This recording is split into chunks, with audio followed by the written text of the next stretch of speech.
प्रेम जी मुद्दा यही है। नहीं, हाथरस की घटना एक दलित महिला के लड़की के साथ हुई, फिर तो राहुल गांधी कह देते अखिलेश यादव घूम आए, रिप्रेजेंट कर रहे हैं सारे लोगों को। और ये कहां से आ गया कि इंडिया गठबंधन को राहुल गांधी रिप्रेजेंट कर रहे हैं? कौन सा इंडिया गठबंधन का पद उनके पास है? कोई संयोजक है क्या, अध्यक्ष है क्या उनका? संयोजक के चक्कर में तो नीतीश कुमार मैं वही तो रिप्रेजेंट कहां से करने लगे? वो सब इंडिया गठबंधन को रिप्रेजेंट कर रहे हैं, इसलिए वो वहां चले गए।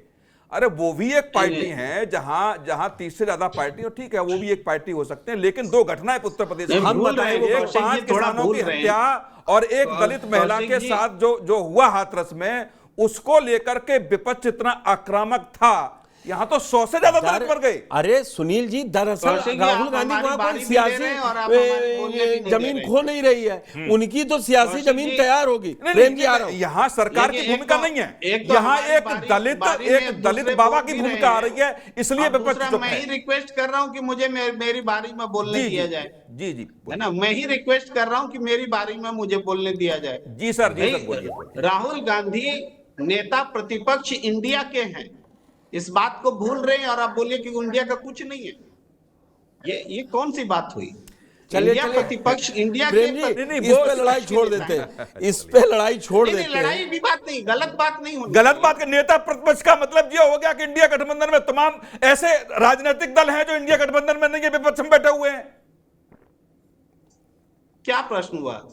अरे बहुत सारे ऐसे राजनीतिक दल हैं जो इंडिया गठबंधन में नहीं है, वो विपक्ष में बैठे हुए हैं, तो उनका नेतृत्व भी राहुल गांधी कर रहे हैं क्या? नहीं, जब तक वो विरोध ना करें तब तक कर रहे हैं। तो कोई पक्ष भी तो नहीं ले रहा। किसी ने कहा है कि राहुल गांधी जा रहे हैं तो हम स्वागत कर रहे हैं उनका, या राहुल गांधी के साथ जाना चाहिए, या राहुल गांधी को प्रतिपक्ष का नेता होने के नाते तमाम राजनीतिक दलों के साथ मीटिंग करनी चाहिए, सरकार को घेरना चाहिए। आप ही डायरेक्शन देंगे, आपकी डायरेक्शन पे। डायरेक्शन तो आपकी भी नहीं चलेगी। डायरेक्शन का आपने कह दिया कि इंडिया गठबंधन का वो नेतृत्व कर रहे हैं, रिप्रेजेंट इंडिया गठबंधन को कर रहे हैं, वो नेता प्रतिपक्ष हैं। इंडिया गठबंधन के कोई सामूहिक मीटिंग नहीं हुई। जिस तरीके से एक दलित लड़की के साथ हाथरस में हुआ था, उस समय विपक्ष आक्रामक था, विपक्ष के तमाम नेताओं ने बैठ के मीटिंग की थी। यहां 100 से ज्यादा दलित मर गए। प्रेम जी, जो बात आप कह रहे हैं, डॉक्टर सुनील कौशिक भी वही बात कह रहे हैं कि दरअसल यहां हैंड इन ग्लव्स दिख रहा है सत्ता पक्ष और विपक्ष। बाबा पर कोई नहीं बोल रहा, जितना बुलवाओ तो आयोजक की गलती, एसपी की गलती, फायर एनओसी देने वाले की गलती। देखिए पुष्कर जी, सत्ता पक्ष के लिए बहुत आसान है कि सब बाबा पर बोले और बाबा पर ठीकरा फूट पड़े और सत्ता पक्ष पर कोई सवाल न उठाए। तो विपक्ष उनके ट्रैप में क्यों आएगा? अगर बाबा की गलती भी है तो भी सरकार की गलती है, क्योंकि बाबा को गलत करने सरकार ने दिया। ठीक है, आपकी बात मैं समझ गया शहनवाज जी। दरअसल बीजेपी भी इसी चक्कर में नहीं बोल रही है।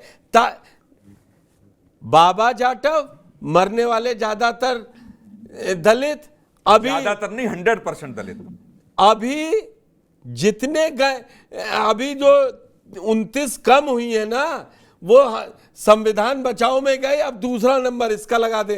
बिल्कुल ये डर लगा हुआ है। और ये इतनी बड़ी घटना, अगर ये मैं आपको बताऊं बाई इलेक्शन नहीं होता तो शायद दोनों पार्टियों के सुर अलग होते, क्योंकि 2027 का चुनाव में समय है। ये तो बाई चांस बाई इलेक्शन आ गया तो उनकी मौतों को भी अब क्या कर सकते हैं, बस श्रद्धांजलि तो सब दे रहे हैं अपनी तरफ से, लेकिन बाबा को देंगे। हम ये कह रहे हैं कि ये सियासी चुप्पी क्यों बनाए हुए हैं भाई बाबा पर? एक ही कारण है, वो जो आपने बोल दिया कि अभी जितनी सीटें कम हुई हैं, कहीं ऐसा ना हो जाए और सीटें कम हो जाएं, वो डर लग रहा है। बीजेपी को भी लग रहा है, समाजवादी को भी लग रहा है।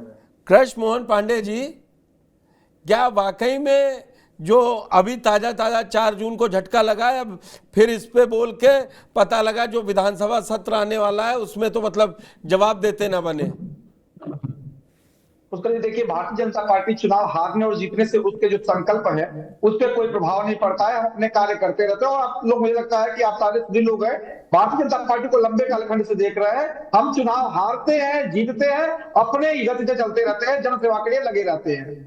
हम इसलिए नहीं बोल रहे हैं या इस पर सपा के पक्ष में सपा हमारे पक्ष में बोल रही है या दोनों लोग मिलकर बोल रहे हैं, ये बात सुन रहा हूं मैं। भारतीय जनता पार्टी के साथ कोई लेना देना नहीं है, एक बात। दूसरी बात यह है कि भारतीय जनता पार्टी उत्तर प्रदेश सरकार, वहां पे एसआईटी की जो रिपोर्ट आई है, इस रिपोर्ट पे हमने देखा, अभी उसके पुनः एक बार अवलोकन करेंगे और पुनः जो दोषी होगा उसमें सम्मिलित करेंगे। और आपने कहा कि बुलडोजर नहीं चला, बिल्कुल चलेगा बुलडोजर। किस पे? प्रशासनिक स्तर पर किसी पर कार्रवाई नहीं, बिल्कुल कार्रवाई होगी। अभी रिपोर्ट आई है, रिपोर्ट के बाद जो भी दोषी होगा उस पर हम कार्रवाई करेंगे, जल्दी करेंगे। उत्तर प्रदेश में जितने बुलडोजर चले हैं वो जांच के बाद तो नहीं चले हैं, ये तो आप भी जानते हैं। नहीं, तत्काल घटना के बाद बुलडोजर चलना शुरू हो जाते हैं आपके। सुनील जी, मुझे लगता है कि उस पूरे उत्तर प्रदेश के एक एक बुलडोजर की घटना को मैं कहता हूं, जितने चले हैं प्रोजेक्टर अवैध पे चले हैं, त्वरित घटनाओं पर चले, उसमें प्रशासनिक कार्रवाई। 100 से ज्यादा चल के बाबा के आश्रमों पर बुलडोजर क्यों नहीं चल रहा? दूसरी बात, अब जब एक बड़ी घटना हुई है तो प्रशासनिक स्तर पर एक एसआईटी की रिपोर्ट आ रही थी, वो आ गई, हम उस पर कार्रवाई करेंगे। देश का, सुन लीजिए, देश का नहीं, मैं प्रदेश का छोड़िए, प्रदेश का आप छोड़िए, देश का पहला ऐसा प्रकरण जहां 100 से ज्यादा हत्याएं हो गई, वहां एक भी कार्रवाई प्रशासनिक अधिकारियों पर नहीं हुई। गुजरात में भी आपने देखा होगा, एक घटना हुई, 10 से ज्यादा निलंबित कर दिए गए थे। और जो भी दोषी होगा उनको जेल भेजेंगे। और अब बुलडोजर की बात कर रहे थे, बिल्कुल चलेगा बुलडोजर। मैं ये कह रहा हूं 24 घंटे जिस शैली के लिए प्रदेश के, ऐसी कोई गलती नहीं कर सके। पांडे जी, जिस शैली के लिए योगी जी को जाना जाता है, मैं कह रहा हूं यहां इस शैली की स्थिति नहीं दिखी।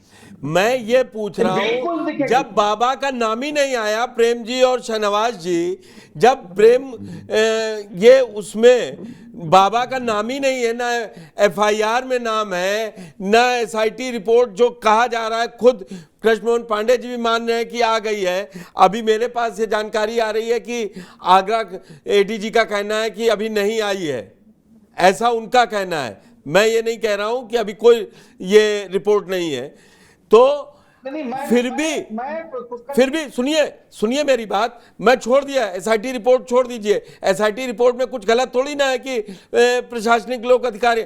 मैं ये पूछ रहा हूं, बाबा पर क्यों आप लोग इतने मेहरबान, एफआईआर तो कर लेते। बाबा वहां थे, एफआईआर में सबसे पहला नाम बाबा का ही होना चाहिए था। जो ऑर्गेनाइज कर रहे हैं, जिनके चेहरे पर हो रहे हैं, सबसे पहला नाम उन्हीं का होना चाहिए। असल में प्रेम जी कहें, शाहनवाज जी कहें और सुनील जी कहें, तो ये लोग कोई वरिष्ठ पत्रकार हैं, दो लोग, आप पॉलिटिकल एनालिस्ट हैं। आपका कोई पॉलिटिकल थोड़ी ना, आपका वोट थोड़ी ना मारा जा रहा है। अरे इन लोगों में ऐसे कहने दीजिए ना। लेकिन आपके ऑडियंस के लिए तो सच्चाई बताना जरूरी है ना कि एक्चुअल में अरे तो इतना साफ आप बता दीजिए, किसी ने लिखा हो करहल की वजह है। बिल्कुल सटीक लिखा है आपने, बिल्कुल सटीक हेडलाइन लिखा है। जी पांडे जी, मैं तुम्हें इस बात को बताता हूँ, सबसे पहले एफआईआर करते हैं, एफआईआर जांच चल रही है, जो लोग उस पर दोषी होंगे सब पे कार्रवाई हो गई। आपके अनुसार एसआईटी की रिपोर्ट आ गई है, उसमें बाबा दोषी नहीं है। परंतु मैं इस बात को दोहराता हूँ कि और हम कह रहे हैं 80 घंटे बीत गए, अभी तक बाबा के नाम कोई एफआईआर क्यों नहीं हुई? क्या छोड़, एसआईटी की रिपोर्ट जब आए तब कर लीजिएगा, तब नाम जोड़ लीजिएगा। घटना बड़ी है, उस घटना पड़ी थी, उस घटना का बड़े कार्यक्रम थे, तो घटना पड़ी थी, तो उस पर एफआईआर हो चुकी है, उस पर जांच चल रही है। कृष्ण मोहन जी, आता हूं आपके पास।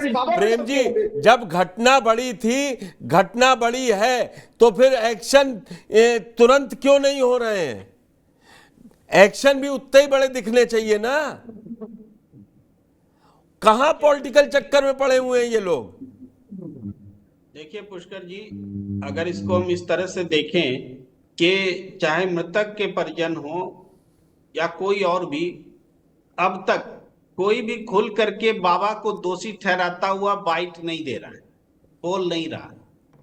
तो अब क्यों नहीं बोल रहा है वो अलग परिस्थिति है, टीवी नहीं बोल रहा है। लगातार पेज पे आप देख लीजिए, हम सवाल उठा रहे हैं, सुनील जी हैं, कल भी हम तो कह रहे हैं बाबा के कम कारनामे, अंधविश्वास फैलाने का ही आरोप लगा के मुकदमा कर लेते। बाबा पर जो पुराने जमीन कब्जाने का मुकदमा है, बाबा पे यौन शोषण का आरोप है, बाबा पर फ्रॉड फैलाने का 2000 में मुकदमा हुआ, उन सब के नाम पर ही कार्रवाई खोल के, फाइल खोल के अब तक एफआईआर कर देते। जनता को लगता तो, गलत कह रहा हूं शाहनवाज जी? बिल्कुल सही पुष्कर कह रहे हैं, जी, बिल्कुल सही कह रहे हैं। कार्रवाई करने को तो कुछ भी कर लेते, तब तो ये आयोजन होने ही नहीं देना चाहिए था। जिस बाबा पर इतने आरोप हैं वो बाबा को आप आयोजन करने दे रहे हैं, तो प्राइमरी दोषी कौन हुआ? मेरे पास आप प्रत्यक्षदर्शी प्रश्नों से बैठे बताएं तो ना, हैं मेरे प्रमुख रूप से दोषी बाएं कौन हाथ हो पे, गया? बाएं हाथ पे मेरे प्रत्यक्षदर्शी स्टूडियो में ही बैठे हैं, बोले कि हर राजनीतिक पार्टी वहां पहुंचती, इसीलिए सवाल है कभी इन 121 लोगों को इंसाफ मिल ही नहीं पाएगा, क्योंकि असली दोषी पर कार्रवाई के लिए जाने के लिए भी बहुत टाइम लगेगा। पूजा जी कह दे यहाँ पे बैठ के नहीं होंगे। हाँ? पुष्कर जी, असली दोषी टीवी डिबेट में थोड़े तय होंगे। जिनके ऊपर पहले से अपराध दर्ज है, तो अपराध दर्ज है।